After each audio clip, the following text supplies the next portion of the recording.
All right. Welcome back, everybody, to another Future Focus where we are living at the intersection of business, technology, and human experience. I am looking forward to today's discussion because we're talking tech. We're talking a human-centered topic. So it is going to be AI and coaching.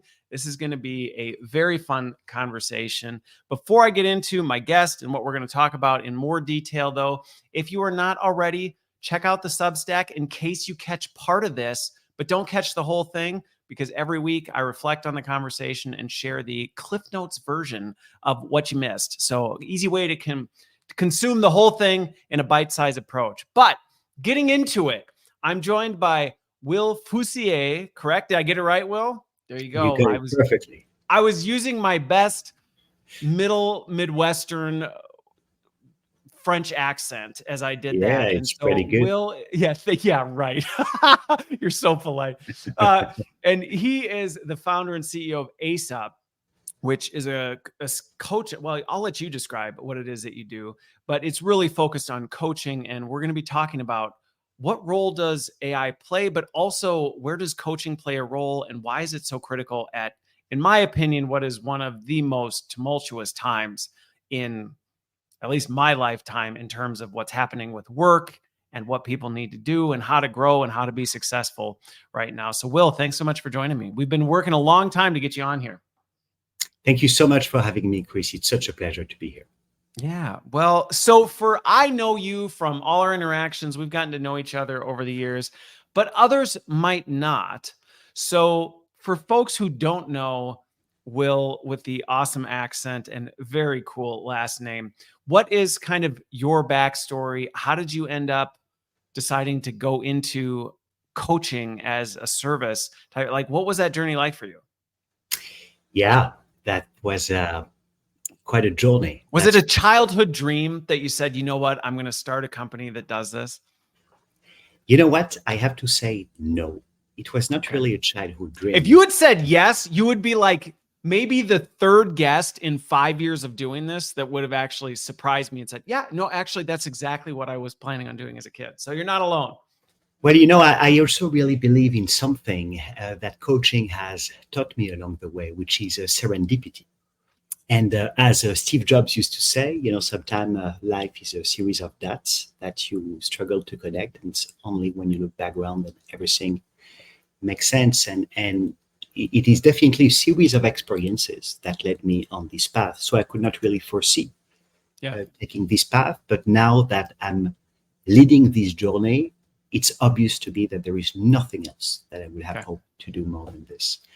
But yes, as you noticed well, born and raised in France, you know, I've been 10 years in this country, and please bear with me. This accent is not going. I wouldn't say bear with you. There may be people who end up tuning into the whole episode just to listen to it. They'll be like, you know, can you mute the parts where Christopher's talking and just let Will go? I wish. I hope this happens today, Chris. But you know, I started my career actually in France and then in London in the finance industry. So I was not necessarily planning to lead HR. And as a financial analyst, it was amazing experience for me to develop technical analytical skills.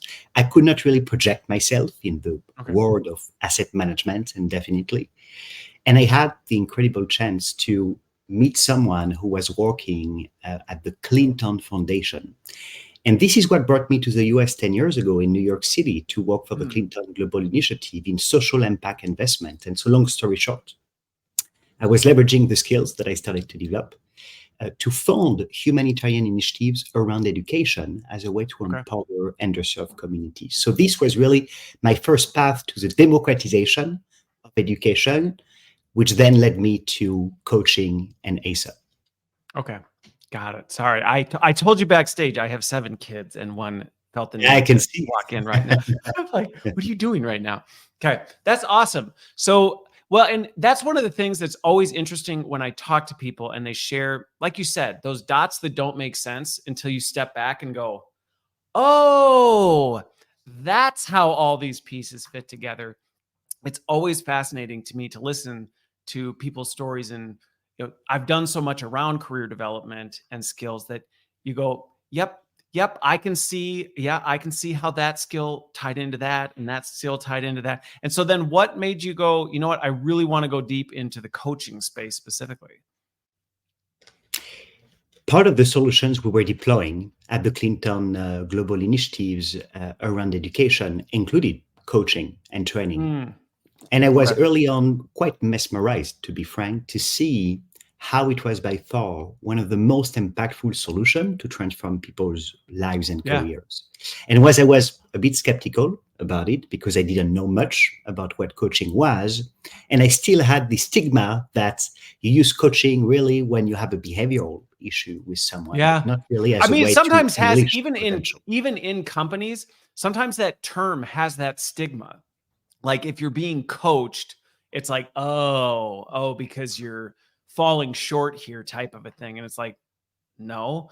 Honestly, I think a lot of the athletes I know, they'd be the first to be like, no, you have a coach because that's how you get to optimal performance. It's actually what pushes you above the line. It's not the thing you do. I mean, yeah, you can use it if you're below the line, but it's actually, even if you're running at optimal performance, the coach is what actually, they see the things you don't see. They look at things through the lens you don't, look through and go, hey, I think you need to do this. And you go, wow, I didn't see it that way before.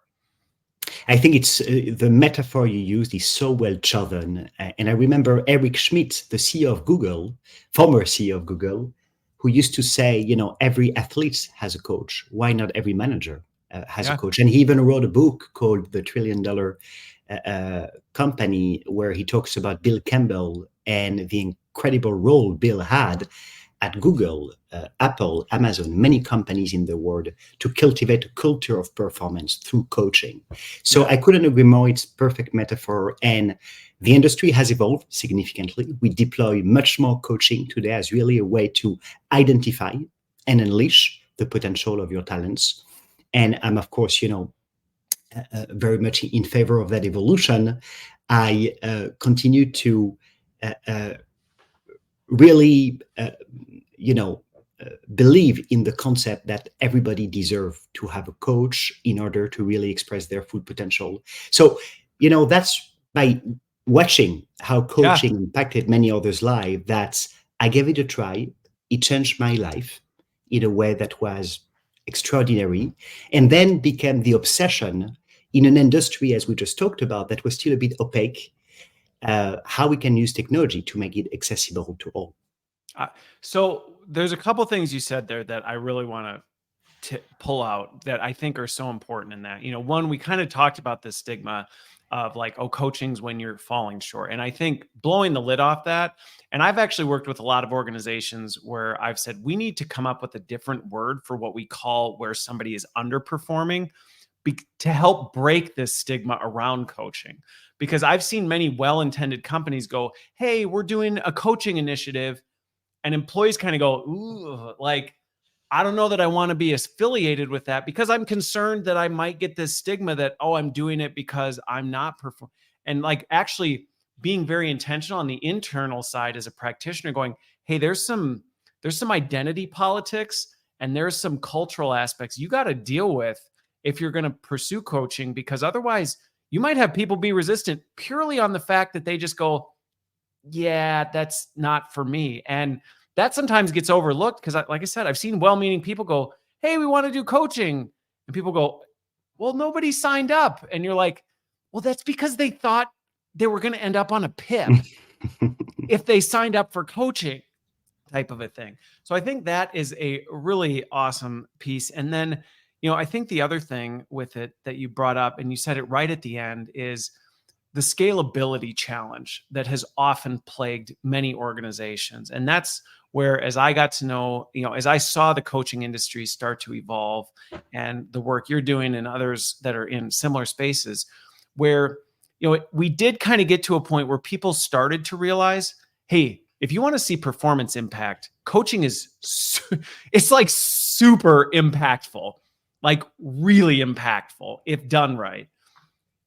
But I think a lot of organizations went, again, in their head, they go, well, this is this idea of coaching that I have, and it's very expensive. It's only for our senior most executive. It's inaccessible to the masses, which to me has always been unfortunate, because oftentimes the people that already have the access and the resources to be successful are the ones that end up with more access to resources that make them successful. And the ones who actually really need it the most, the divide just gets wider. And I think that's where what you're doing is so important, where you go, no, we actually, I love the phrase you said, like every manager should have a coach.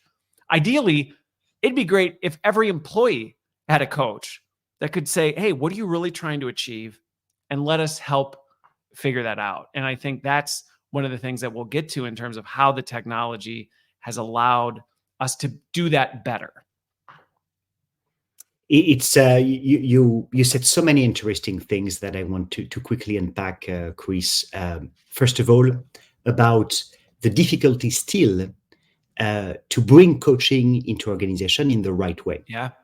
And what we have noticed is really three things that are essential to support that process. The first one is a real commitment to a coaching culture by the organization. Yes. And while there are many things that define a coaching culture, it really starts by buy-in from the executive team, who can really articulate their vision for coaching in the organization as a way to drive collaboration, connection, innovation, performance. And as a result, you have to make sure that you're not only deploying coaching to a few who may have a termination risk, but you really have a more scaled approach to who are the key demographics and talent pool who are going to benefit from coaching and why. The second thing is it's really important to build trust around how the coaching is deployed. We're very committed to data privacy and to what we call the hyper-personalization that we provide to every individual. If they feel that it's one size fits all, or that the process is not really inclusive of their own development needs and goals, you're gonna not get the adoption you expect. How you build trust around this, that it's really a solution in their corner to help them thrive and succeed in the organization, in their mission, that's essential. And the last thing is, it's also very important for companies to really embrace the values and the behaviors that they want to see adopted at every level in the organization in the way they manage performance.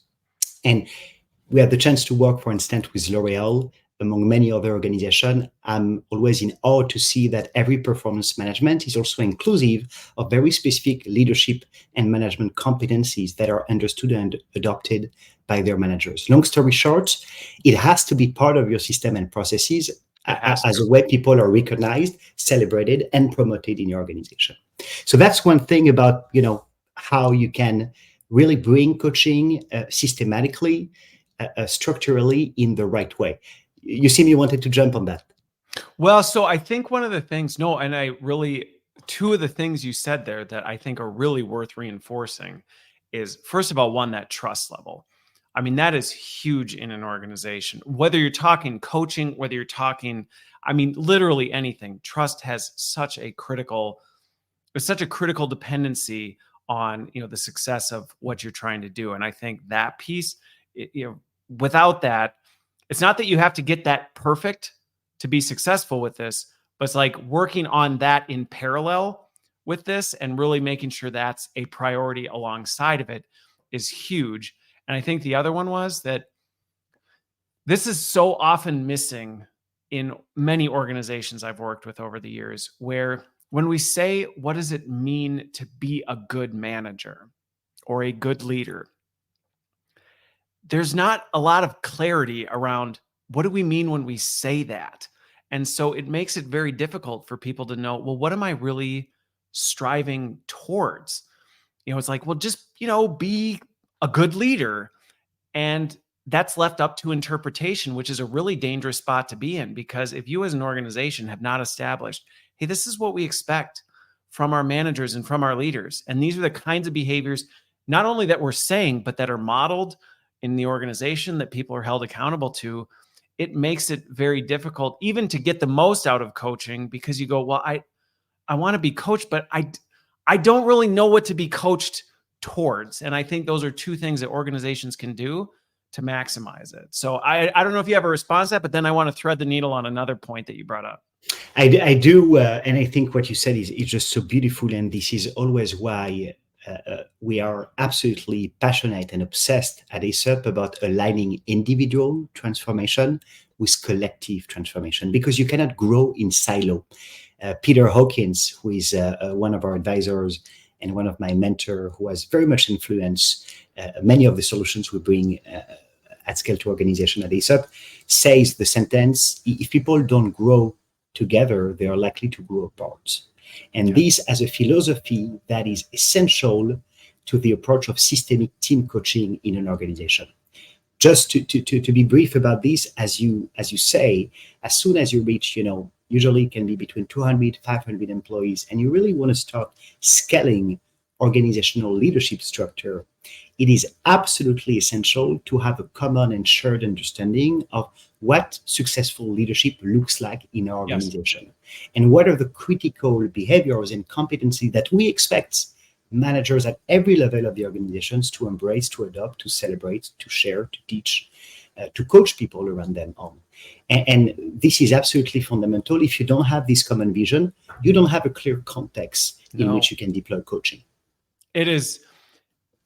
And there's so many things that go into how organizations get there. But I know one of the big ones that I run into all the time is there's this assumption that people all know. And I think that's especially a vulnerability in the HR space, where HR people spend more time around these topics. They may talk about it more. They're engaged in more of this stuff. And so there is more. I still wouldn't say it's consistent, which can be a false assumption like, oh, no, we get it. It's like, well, no, we actually don't. And when you actually start talking about it, you go, oh, wait, no, you think that's what? Oh, I don't think. And you're like, see, this is why we got to align. But when you go outside the HR walls, I mean, the number of first-time managers or frontline leaders that I've worked with over the years where you go, so what do you know about what it means to be a good leader? They're literally just operating off maybe what I saw a boss do, what I've seen on TV, the way my parents treated me as a kid. Like, I don't know. I'm really just kind of trying to figure it out. And when organizations don't clearly say, hey, this is what it looks like, and you're going to see that modeled, we're going to help you understand what that is, it really sets an organization up for failure. And I've seen many times where orgs go, well, we don't have time to do that because we really got to get people performing. And I'm like, if you don't define what success looks like, there's no such thing as getting them performing because you haven't defined what that is. It's I couldn't agree more. And something we still have to do a lot in our job is educating the why behind the importance of structuring these assemble of values, leadership behaviors, and competencies. And often we see that even executive team don't always understand why this is so critical. I was hosting an event 2 weeks ago at the headquarters of Kyndryl, spin-off from IBM. They call Kyndryl the 100,000 people startups. And I talked with the CEO, who made us the privilege to be there. And when they had to do that spin-off from IBM, they had to pretty much overnight shift from old systems and processes and rebuild the company culture that was going to be essential for Kyndryl to thrive in its transformation. And as you can imagine, they had a lot of legacy culture, system, and processes from the huge, incredible organization that IBM is. The first thing that they did at Kyndryl was define an assemble of behaviors that would help them lead that transformation successfully, putting culture and people at the center of driving and accelerating the transformation. Because indeed, you can build systems and processes, but the truth is culture always traps processes when you have to act in the immediacy and make an endeavor such as corporate transformation successful. So a lot of what we do is also explaining how do we immediately correlate very specific leadership behaviors and competencies with strategic initiative and business outcome, because there is a direct correlation. There is a direct correlation. What you're trying to drive for your organization as change, as innovation, as strategy, and how you need people to show up and engage with one another at every level of the company. So educating about this so that they understand that when we talk behaviors, we're not talking about HR fluff. No, it's not fluffy stuff. About the roots that you need to embrace to thrive.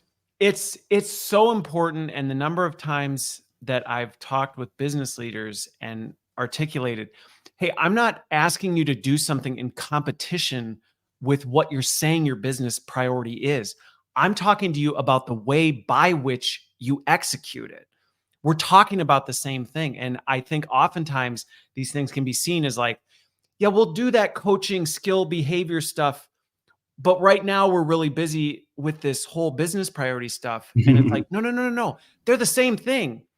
We have to connect the dots between these two. And as you were talking about it, one of the other things that I often see that just, again, they're common pitfalls with some of this is I've seen it where you go, well, we have defined this, but it can be in very vague, corporate, esoteric, like, I don't really know what that means. You say lead with empathy, empower my teams. Okay, but in the hands of somebody who doesn't really understand, yeah, but what does that look like? Like when you say empower your team, are you saying just let them run amok? Are you saying, yeah, you're empowered to do everything so long as you do it exactly how I would do it? Like really helping people understand what that looks like. And it can feel like, well, but that's extra work. But I always say you go slow to go fast. You put in that work ahead of time. And man, when I've worked with orgs who do this right, like so many other things just fall into place because you're like, yeah, okay, well, see, now we actually paved the road. It's a heck of a lot easier to drive your car on a paved road than, up the Rocky Mountains. Yes, and I remember the CEO of Kindrill actually saying, when we decided to tell our people, you're going to act as an owner, and we want you to really embrace the concept of entrepreneurial spirit and ownership. You cannot just show up to people and say, hey, be a better owner. It doesn't make any sense. But however, this is where coaching is key in the process. Agreed. Because think about bringing a team together and say, all right, so what does it mean to drive accountability and ownership? What are the questions that we need to ask one another to ensure that we have a clear contracting process and clarity and transparency over the accountability and ownership structure? How do we want to show up? You were talking about leading with empathy. What does it mean leading with empathy when we have conflicts, when we have difficult conversations? How do we want to address these together in a way that can bring us together and help our team thrive? So there is very concrete way these behaviors should materialize in the way people interact with one another and in moments that matter in the employee experience. And when you can actually understand that, clarify this, and guide your people to apply these behaviors in context, this becomes a superpower. It truly is, because going back to your point, I think sometimes this is where the idea of education can solve this stuff. It's like, well, people can conceptualize certain things, and that's an important foundation. There's a reason that learning nerds talk about scaffolding, and it's because, well, we all build. I have 7 kids. I've seen how they do one thing and then that builds on top of the other. But what you just described there is that point of personalization where you go, okay, I've heard this concept. I've kind of been given these guidelines and I kind of get it, but now I'm faced with this situation and I'm trying to work through it right now. And I think this is what I'm doing, or I think this is how I should respond to it, but I'm not necessarily sure. And that's where that coach plays such a critical role in going, let's talk through this. Like, let's actually work through this together. So the person on the other side goes, oh, that's how this stuff comes together. Yeah, well, now let's try it out. How did it go? Not so well. Like, let's talk about what happened there. Where did that break down? And that piece, that's honestly where the rubber meets the road. Absolutely. And it's an iterative process, as you said. You cannot adopt the right behaviors overnight. There is a series of experimentation that needs to happen in a safer possible way. You can also reflect and refine based on the outcomes of these behaviors. And there is also self-awareness that has to happen in the process. Sometimes your behaviors and leadership style is not perceived as the way you think they are. And Yeah. so that's also part of the journey and why coaching is so important along the way, to close that awareness gap and to accompany the upskilling and reskilling process that we help you adopt these behaviors and apply them in the right way in the flow of work. Well, and it's so funny too. And then I'll get to my question I was going to ask before, but is, I know when I've worked with people and coached folks, it is so funny when there are certain times where part of that job as a coach is to help that self-realization. It's not to tell them what to do, but to go, like, how do I draw this out? And you have those moments where somebody goes, wait, like, did you know this is what I was? And you're like, yeah, but I had to get you there. I had to get you there because if I just told you that, it would have just gone over your head. You had to be able to process and think through it to a point where you came to that, like you said, self-actualization of, oh, so I guess the reason that this response happened was this. Yeah, I could have told you that, but that wouldn't have been helpful in the moment. So, Absolutely. okay. Absolutely. Well, very well said. And you're a good coach. Well, I try. So on this, you talked about the data privacy piece, and a question did come in from Gerard about kind of that same thing of two angles. And I think this is where I'm curious your thoughts on how organizations are navigating this from a twofold thing. One was the trust piece, where there is this fine line that companies have to walk of, we want employees who are receiving coaching to feel like it's a trusted environment and there's not some room where all their details are being reviewed and analyzed by who knows what. And so there is this need for privacy. But then there's also the organization going, we're spending money on this. We want to know effectiveness or how it's progressing, things like that. So there is this kind of needle you have to thread in terms of privacy with all of that. And then I just also think of Gerard's question of like the regulations that you have to navigate around that, where, sometimes there's certain things that certain governing bodies won't let you do or will require certain things. How are you seeing organizations navigate that? And how are you leaning into some of those challenges? It's a great question. The first thing I want to mention, it's a concept that is very close to our heart at AceUp. As we think about coaching organizations systemically, we often talk about driving ITO alignment, individual team organization, is the concept of ABC in coaching. Always be contracting. What does it mean concretely? Coaching is first and foremost a contract between a coach and a coachee. True. Sometimes it can also involve a critical stakeholder during a process that we call the stakeholder alignment process that also require a contract, for instance, between a manager and a managee. Key process that we have in our coaching framework at AceUp, for instance, is called the CCM, the Coach-Coachee Manager Alignment Process, where it's really contracting about what success looks like at the end of our 6 months coaching journey, and how do you need me to show up? What are the skills I need to better master to better succeed in my mission? But also support our partnership, the partnership of our team, and how together we better serve the team of teams, the organization.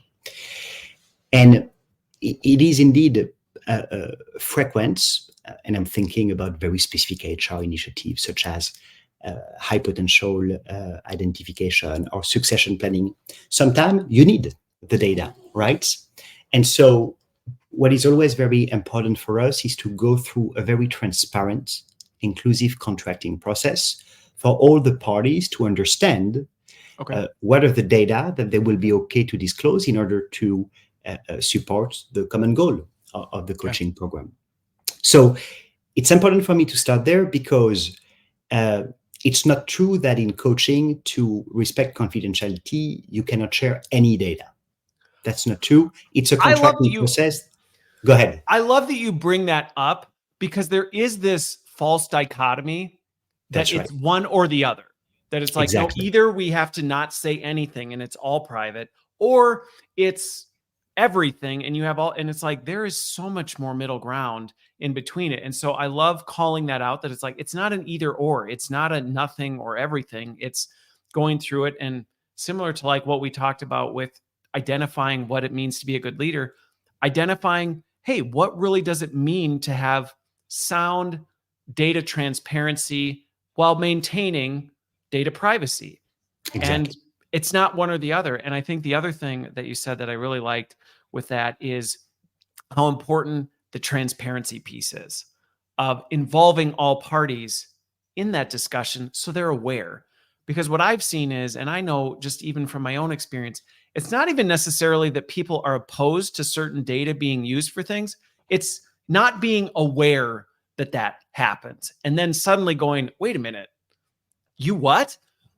That's where I've seen the reactions from people, is when they feel like they were being misled or deceived, which I get sometimes as an organization. The temptation can be there to go, well, let's just not be open about it and it'll be easier. It'll be easier till somebody finds out, and then you'll And then torpedo you the whole damage thing. trust sustainably. I think you captured that perfectly. Look, um, I think it's always important to explain people what data we're looking to capture, why, what is the value that they're going to get from the data analysis and reporting that we're going to be able to provide them on how they are progressing on their coaching journey. And people are often very hungry and in demand from this data. And so they're happy to share some data point that ultimately is going to help them get more personalization and grow further faster. So we can absolutely have a contracting structure at scale that ensures that there is absolute transparency between each party of how the data are going to be used. Now, what is very important for us at AceUp is to ensure the absolute confidentiality on the individual data. And our default is always to provide very robust talent analytics, but in an aggregated way. And we can do that at the department level, at the branch geographical level, at a seniority level. We can do that, in core business units. We can provide data in context to really understand ultimately, hey, what's going on in this part of the organization, so that the solution I bring to this part of the organization are actually meeting them where they are and consistent with their employee experience. Because data in a too aggregated way can also sometimes simply be non-actionable. So we can absolutely provide incredible value through the data when it's broken down in an anonymous aggregated way, but in the right level. And if we want more specific data, then we can support the right contracting process. And lastly, as you said, the regulation here evolved considerably, and we're a global organization. So we have coaches, customers, literally in every continent on Earth. And of course, the regulation goes very quickly, especially with AI. The adoption of AI in our industry that is happening at a massive pace and scale. So we are always very compliant of the right regulation and ensuring that we can adapt the specificities of the legal framework in any country we operate. Well, and I feel like two things I've observed over the years are the legal requirements and data practices, things like that. Like I even think of GDPR and some of the California Act stuff. They're constantly moving targets, which companies are always having to stay on top of. But what I've often found with this is that when you really understand what the objective of it is, you always can find a path forward. I think back to my pharma regulatory days where there were times where I was told FDA won't let you do this.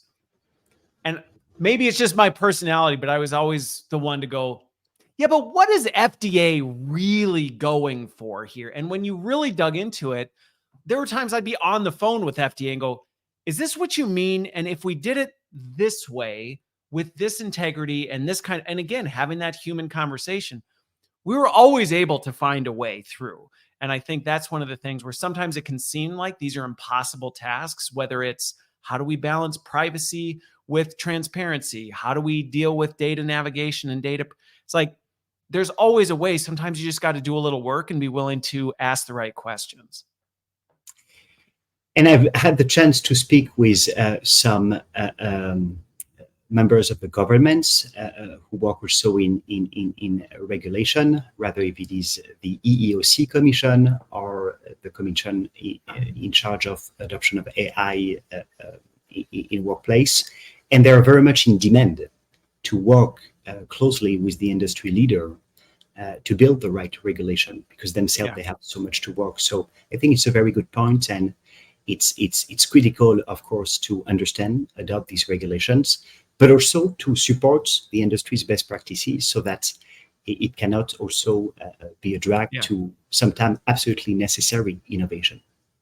Well, and one other point on this, and then I want to jump to how technology is changing it, but is, I've heard at times, sometimes pressure can come from leaders about wanting to know the relationship going on between the coach piece. Well, I want to know what they're working on.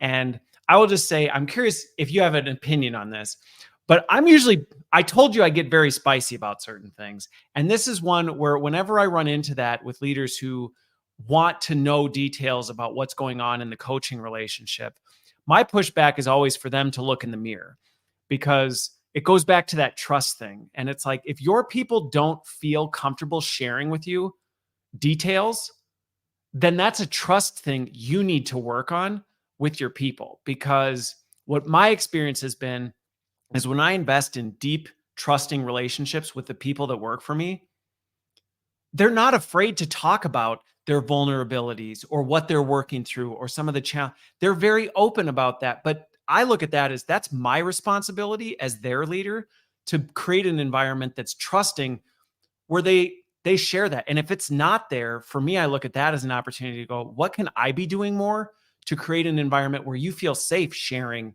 hey, what are you working on with how is that going? Instead of going, well, you need to tell me because I'm paying for this or what. It's like, that's not a productive way. In fact, you're probably working against the trust that you actually need to get there. Yes, and our coaches, have incredible level of integrity, and they know that the first person they support is the coachee. And there have never been instances where we have things that are discussed in the confine of the coaching conversation that get spread across. But I totally agree with you that some leaders expect that, and we still have to educate them about why ultimately they are really endangering the ability of coaching and learning and development to be supporting the needs of the organization in the right way. I would just say that that's also where I see a tremendous value in team coaching, because the truth is, it is very hard to be a manager. It is very hard to be a leader, and we demand so much from our managers in this day and age. And we need to better support them in developing, mastering the critical skill that will help them set up the right team dynamics and collaboration and trust. It's a process to get there. Every managers and leaders need to be supported in that process. And a team coach, along with the right set of tools and assessments, are probably the best way to start really understanding maybe gaps in alignments, engagements, skill mastery, trust, psychological safety, and empower the leader, the team leader, to address them in the right way. I love that. Okay, so let's talk tech, because we just have talked at length about really, in many ways, how human coaching is, whether it's building trusting relationships, whether it's that personalization, getting to know each other, being able to have that vulnerability, speaking into each other. I mean, there's a lot of very human-centered things, which is why I know for a fact when the AI conversation first came up around coaching, there was in many ways almost a visceral reaction to it. almost just like this, absolutely not, like there's no way that AI could touch this because it's such a human thing, and to defile coaching with AI. And it was one of those things where for me, I knew enough about both to go, I see a world where these two actually pair very well together. But I'm curious your experience, how that evolution has gone, because especially leading a company that does that, I have no doubt that you have faced many of those things where as you step into the, hey, where does AI play a role? That has to have been met with some resistance, not only from potential people who are using it, but likely even your own coaches or people involved in the process going, wait, what? We're going to automate coaching? And it's like, that's not what we're saying. The first thing that it's important for me to say, Chris, is when we launched AceUp, our first obsession from the get-go was the quality of our coaching network. Okay. And the level of care we put in our vetting process, in the training resources, the collaboration we have with the Harvard-backed Institute of Coaching to bring the best training and coaching science resources to our coaches. This has always been one of our obsessions. Now, quality comes at a price. And the truth is, you cannot really scale the same type of coaching you provide to the C-suite executive to everyone in the organization. And actually, rightfully so, because it's very true that there is a level of complexity if you think in terms of corporate governance, stakeholder management. There is very specific things in the role of the C-suite that require. And to be clear with what you're saying, because I can see how that would be misinterpreted, especially in a world where people see like haves and haves not. What you're not saying, and correct me if I'm wrong, but I know the heart of what it's not saying is, oh, C-suite's more important, more valuable. It's not that. It's the level of complexity of a job. The needs are different. The needs are completely different. It's not a one's better, one's superior, one's inferior. And I think sometimes that can be interpreted that way, but it's not. It's no, the decisions a CHRO or a CEO or CO, the kinds of decisions they're making, the things they're dealing with, the number of stakeholders they're impacting, there's a level of complexity that is more complicated. Well, complexity. It's more complex. It's complex. On a frontline manager. I mean, you're right. You're absolutely right. And it doesn't mean that the role of the frontline managers is not as well complex and difficult. Exactly. It means it requires a different set of skills and needs. Yes. That's when you are senior executives. And so my point is this. What matters to us is to bring the right quality at the right level of the organization. And it's very true that if we want to really democratize coaching, and I'm not, to get back to what we were saying earlier about, not only every managers, but every employees, not only those, who needs it when they are aspiring, managers or growing in their management responsibilities, but can we actually provide something to everyone at every level of the organization? And the truth is, the answer is no, simply because the unit economics doesn't work. And we now coach globally at AceUp. We are deploying now coaching in India. And I can guarantee you that I have hired myself coaches in India. I have tried to really understand the unit economics of this market. The reality is, if you want to bring solutions to entry-level employees in India, you cannot bring them human experts. There is a reality of the unit economics there.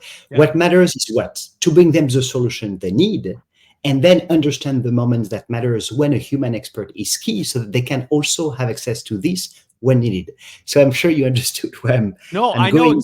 I know exactly what you're meaning there. And I think, one of the things, and this is a hot topic right now, especially based on some of SHRM's recent announcements, that the word equity is really what we're getting at here. And that's really saying, hey, we're trying to really personalize and diagnose what is it that someone needs to have the opportunity and access they need to be successful. And that can look different. And it does look different. It's about understanding what that means and then making sure that that's accessible. And I think that's one of the things that is key to what you said right there is, as you look at different parts of the organization, different roles, different levels, there are certain things where you go, there are more things in certain areas that they just don't require the complexity of and nuance of a human touch. And so a larger percentage of those things can be addressed through automated means. And there are other parts that require a higher percentage of human touch. And it's about getting that equity scale right, which means it doesn't look the same for everybody. And that's okay. Thank you for your words, because that's also something that I'm trying to really educate our market and CHROs around. I'm passionate about coaching. I have the chance to be, strategic advisor at the Institute of Coaching, to be part of the Marshall Goldsmith 100 coaches community. I love this community dearly and deeply. And I'm trying to educate the fact that ultimately, AI and technology is not here to replace coaching. Correct. We need to understand how to leverage both what is unique about the human connection and everything technology can provide to accelerate impact, scalability, accessibility. That's our responsibility in our industry, if we really want to drive sustainable systemic change. And that's what we're committed to do. And I was recently listening to Yann LeCun, another French guy who apparently works in the US. Too many of them, but he works at a very Meta. French name too, very French, just like yours. He works at Meta, and he leads a lot of the research around AI there. And he said a few things when I was listening to him. First of all, that we need to look at AI as human augmented intelligence and not as a substitute to human intelligence. And then he said, don't be afraid of AI stealing your job, but you should be terrified about people knowing how to use AI stealing your job. And the impact AI is having put a responsibility on us to find the way to adopt it in the right way. Little digression, if I may. An expert I really like to work with in the industry is Keith Ferrazzi.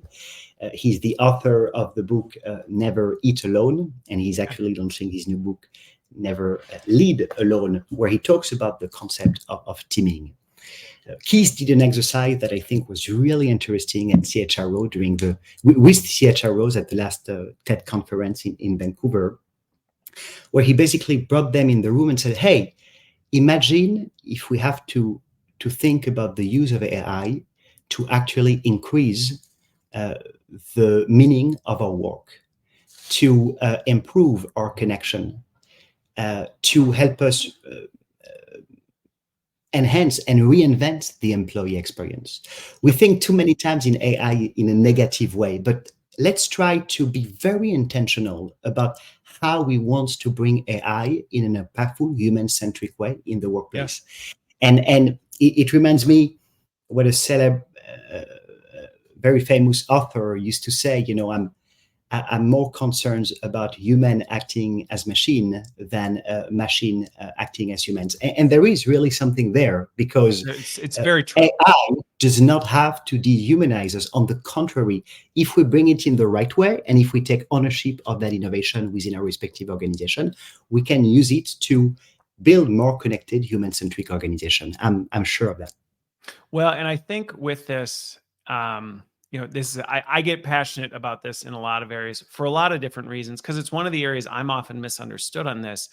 And it really boils down to, I think we don't often realize how little we truly understand the way human experience works. We think we do, but we really don't.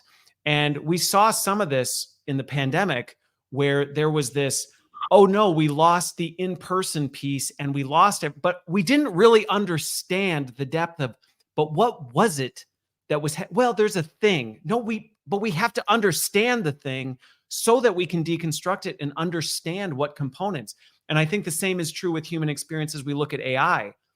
Coaching, just as an example, it was something that was considered very human. And so as a result, we often failed to truly understand the complexity of, well, what really is coaching though?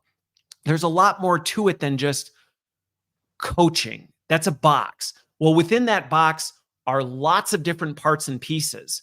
And before, because, well, people just were the only ones who could do it, we didn't really need to understand what was in the box and how the box was structured and how it operated inside of it. We just kind of knew that that was a box. And I think what AI has done is said, no, actually, now we need to open up the box. We need to take the pieces out and we need to go, okay, this is what's in coaching, but here's this element and here's this element. And this element, yeah, this is an element that actually belongs in a human box. And this element over here, well, that's actually not all that human. That's very robotic in nature. And so that I think we can do, and that's hard work. And I see not only in coaching, but I think that's one of the biggest challenges that I lean into with organizations as they're reevaluating what does work look like for people in an AI world. And in many regards, you've never actually had to open the box. You were just like, well, we had a person do that.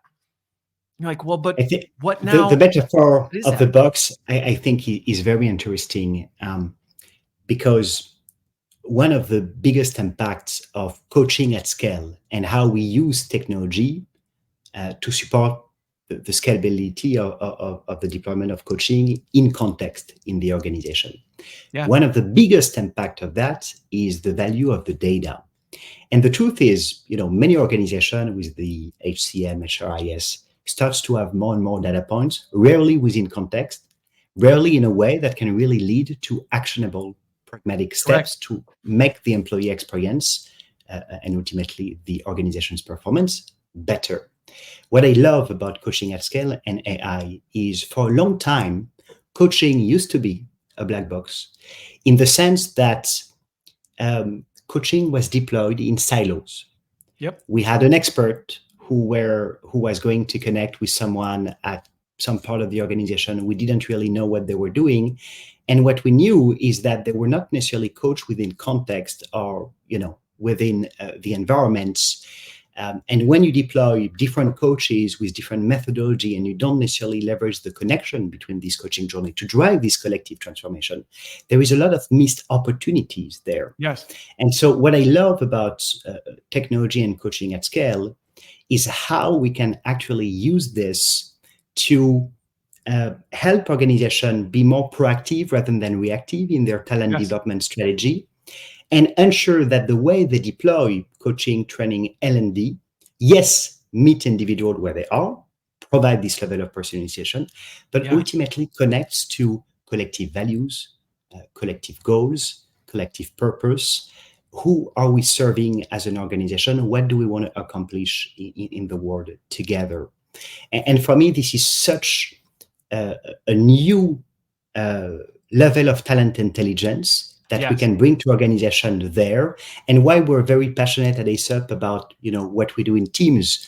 If we have the time, I wanted actually to show you something very quickly that I think can help you even more understand what our innovation is all about. And so, starting the video, if you can see it, but for a long time, coaching, as I was saying, was deployed in silo to individuals as well as team. And now with technology, we can not only really understand within a team what is the level of alignment, engagement, skill mastery, trust, psychological safety, performance. What are the performance indicators that can be correlated to very specific behavior?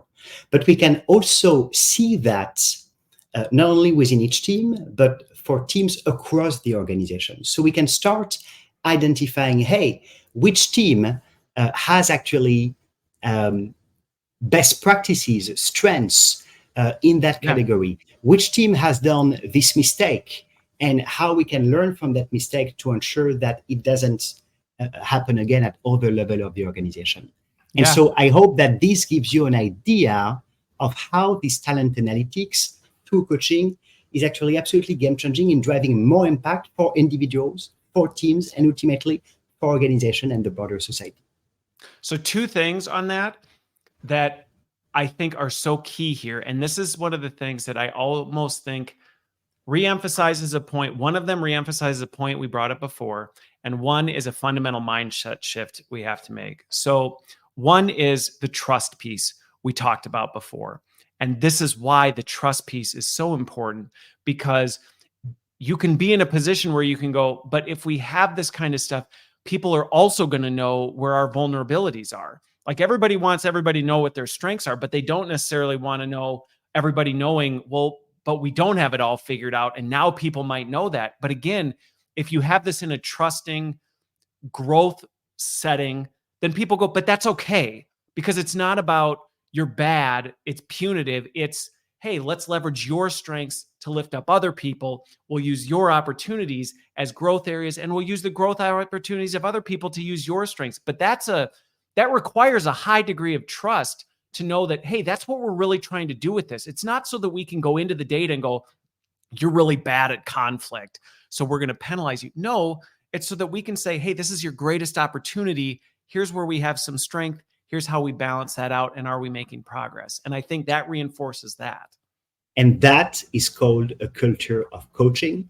Yes. A culture of learning. And this is why culture of coaching and learning are so critical in this VUCA world, as we say, right? Where disruption is absolutely constant at a pace we've never seen before. We need organizations that can proactively support one another in their continuous upskilling and reskilling, that can learn from the challenges that they face and ultimately build a stronger company culture and a stronger organization as a result of that. The muscle of learning becomes, in this day and age, one of the most critical competitive advantage for organization to succeed today and to continue to succeed in the future. So, the ability to create that environment of psychological safety and trust where people are going to learn from one another and ultimately help the organization grow as a result. This is such an important muscle that ultimately is more essential than ever to drive business outcome. Well, I completely agree. And I think this pairs nicely with the second piece that really jumped out at me on that is this fundamental shift from a scarcity to an abundant mindset.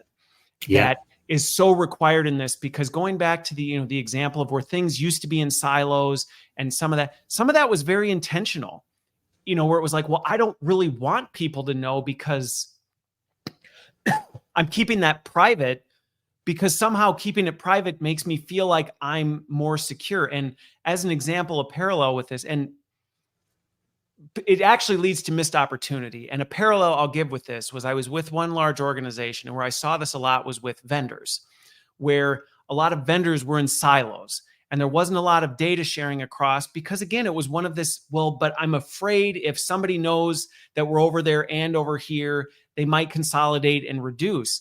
And what actually happened when I engaged with that is, as we started identifying and having greater visibility into this, everything actually grew. Because as we started seeing across the holistic, we were able to start going, actually, no, this is working so well here. We actually should invest more in this, or we should grow in this area because we have greater visibility. But that took a fundamental mindset shift to get people thinking out of this, well, there's not enough and it's a zero-sum game. And if people know this, I'm going to lose something of mine. Instead going, there is more than enough for everybody to have. And so the more we share, the more we know, the more we actually can collectively grow together. And I think this abundance mindset, as you articulate it, is even more critical in times where resources are scarce, because this is the only way we can together create unexpected value, unexpected drivers of growth. So I'm totally aligned with you there. Yeah. And it is so funny, because it is in these moments where it is the most counterintuitive, yet the most powerful move you can make, because you want to grasp tightly to what you have. And what you actually have to do is open your hands and let it go. And time again, despite the fact it seems like, but this is the worst choice we can make, when I've seen organizations make that decision, it ends up being the secret ingredient that actually navigates their path out of it. And so I think this has been a phenomenal conversation, Will. I so appreciate. Thank you so much. The pleasure was really mine, Chris. I'm always admirative of your work, of your thought leadership in the space. So thank you. It was a pleasure, really.